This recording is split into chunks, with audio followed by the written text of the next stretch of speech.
नमस्कार मैत्रिणींनो, मी रेणू तुमच्या सगळ्यांचं स्वागत करत आहे आपल्या यूट्यूब चॅनल आई पण भारी देवामध्ये। सो सध्याचे हे 2-3 दिवस आहेत ते खूप गडबडीचे आहेत, कारण आज आहे हरतालिका आणि उद्या आहेत गणपती। सो 2-3 दिवस तर मग गणपती डेकोरेशन आणि ह्या सगळ्यातच गेलेत आणि आजची पण तयारी करण्यात गेलेली आहेत। सो मी म्हटलं की चला तुमच्यासोबत शेअर करूया हरतालिके पूजेसाठी आम्ही काय काय करतोय, काय नाही, कसं रेडी होतोय आणि गणपती डेकोरेशनची कशी तयारी केली ते पण तुमच्यासोबत या ब्लॉगमध्ये मी शेअर करेन।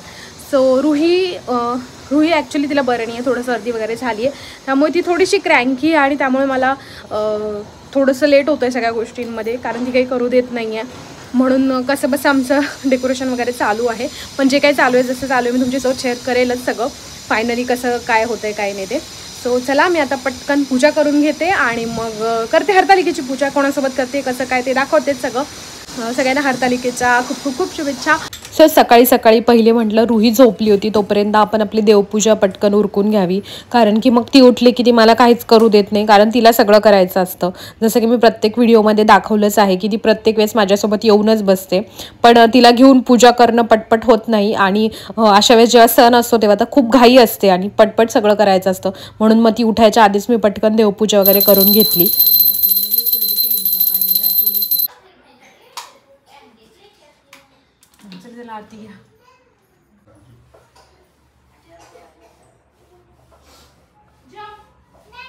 सो पूजेसाठी मी मस्त अशी व्हाईट कलरची साडी घालणार होती, त्याला असं पिंक कॉम्बिनेशन होतं जे मला खूप आवडलं होतं, म्हणून मग मी असा गेटअप करणार होते।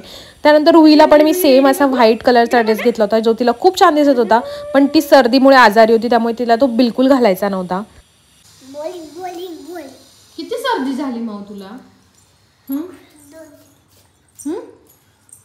सर्दीमुळे तिला ड्रेस घालायचा नव्हता, पण पूजा मात्र करायची होती। मी तिला आराम कर म्हटलं, पण नाही, तिला असं होतं की मला पण पूजा करायची आणि इथे तीच मला रेडी करत होती।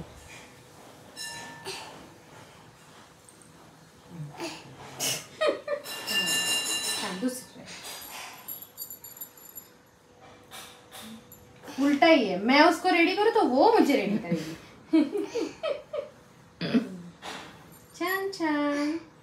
सो मी अशी मस्त रेडी झाली होती, असा मी लुक केला होता सिंपल स्वीट, कारण की जास्त काही वेळ नव्हता आणि रुही खूप त्रास देत होती त्याच्यामुळे काही करता येत नव्हतं। मला खरं तर ॲक्च्युली छानसा आंबाडा घालायचा होता, पण रुही काही ते करू देत नव्हती कारण ती सर्दीमुळे ऑलरेडी परेशान होती आणि तसंही नॉर्मली तिला असे फार काही छान कपडे सणाचे घालायला आवडत नाहीत, कारण तिला ते टोचतात, तिला आपले नॉर्मल सॉफ्ट कपडेच आवडतात, पण तरी ते कसं तरी त्या दिवशी तिने कॅरी केलं। इथे मी पूजेची सकाळीच सगळी तयारी करून ठेवली होती आणि मी माझ्या मैत्रिणीकडे पूजा करायला जाणार होते, म्हणून मग सगळीच तयारी करून तसंच मी सगळं ताट घेऊन निघाले मैत्रिणीकडे जायला आणि रुहीला सोबतच घेऊन गेले होते, कारण की तिला पण पूजा करण्यात खूप इंटरेस्ट असतोच।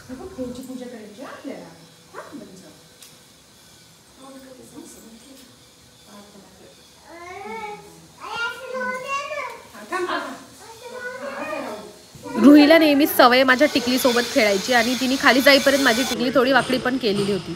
मग खाली गेलो, मस्त छानशी पूजा मांडली आणि मग पूजा करायला सुरुवात केली। सुरुवातीला मी एकटीच बसले होते आणि रुही माझ्या शेजारून सगळं बघत होती की मी काय काय करते काय नाही, आणि मग एका मोमेंटला तिला असं झालं की नाही आता मला पण तुझ्या मांडीवर येऊन बसायचं, आणि मग ती माझ्या मांडीवर येऊन बसली आणि माझ्यासोबत पूजा करायला लागली।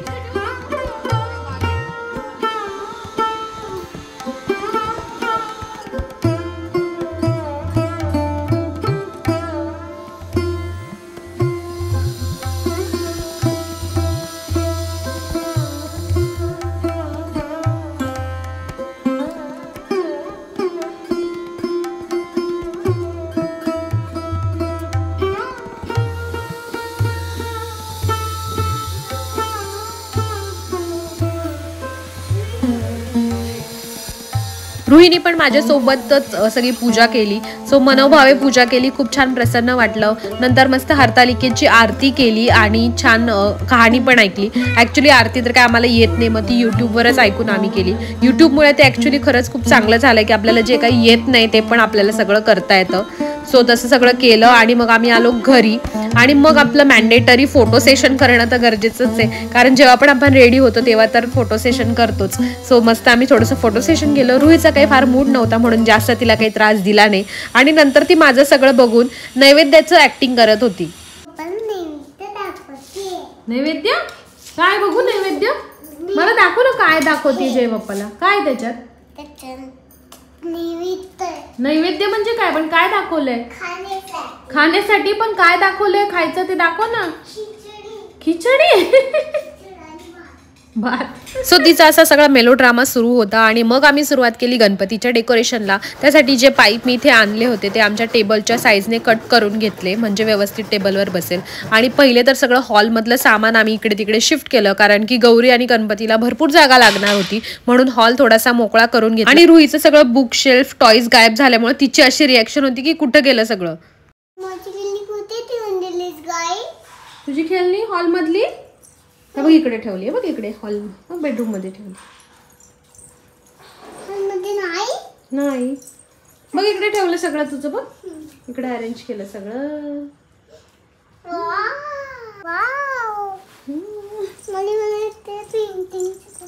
आम्ही देते सगळं जे पाहिजे तुला. दे इथं काढ. मग मी खऱ्या अर्थाने सुरुवात केली डेकोरेशनला. यावेळेस मी बनवणार होते मून आणि क्लाउडची थीम. म्हणजे मून म्हणजे मूनवर बसलेला गणपती आणि आजूबाजूला सगळे क्लाउड्स म्हणजे सगळं ढगांमध्ये गणपती बसला असं मला बनवायचं होतं. सो त्यासाठी मी इथे मोठा कार्डबोर्ड घेतला जो की आमचा ACचा होताच घरात. तो घेतला आणि मग त्याला मस्त कट करून घेतला जेवढा मला पाहिजे होता त्या आकारात. आणि रुईची सगळी लुडबुड मध्ये मध्ये चालूच होती. ती काय लवकर झोपायचं नाव घेत नव्हती आणि मला खूप उशीर होत होता म्हणून मग मी पटपट सगळं तसंच करायला घेतलं. आणि सगळं करता करता ती मध्येच एखाद 2 टॉयज मला आणून देत होती की हे माझ्यासोबत तू आता खेळ म्हणून. आणि मला ते पण करावं लागत होतं. सो तिच्याशी असं खेळेपर्यंत तिकडे पंकजला मी ड्रॉइंग काढायला लावली होती चंद्राची. सो तो ते काढत होता आणि त्यावर रुईची अशी रिॲक्शन होती.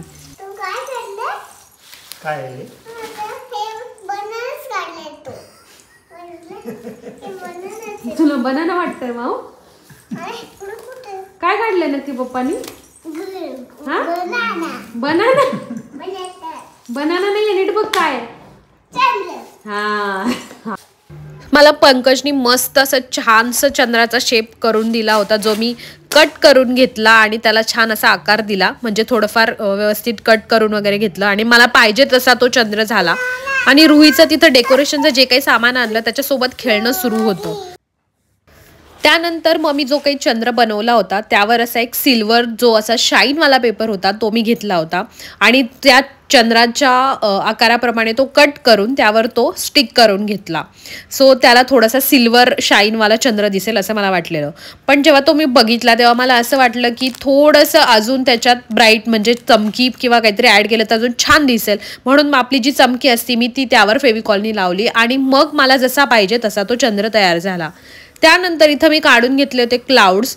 सो असे वेगवेगळ्या शेपमधले क्लाउड्स आणि स्टार्स मी काढून घेतले आणि मग ते कट करून घेतले कारण की ते खूप सारे मला लागणार होते. त्यानंतर मग आम्ही खरं तर बॅकड्रॉप वगैरे हे सगळं करून घ्यावं म्हणून त्याची तयारी करायला घेतली. सुरुवातीला मला बॅकला म्हणजे बॅकड्रॉपला स्काय ब्लू कलरचं पाहिजे होतं कारण की मला आकाश किंवा स्काय असं दाखवायचं होतं म्हणून मग मी इथे माझी एक स्काय ब्लू कलरची साडी आहे ती घेतली होती.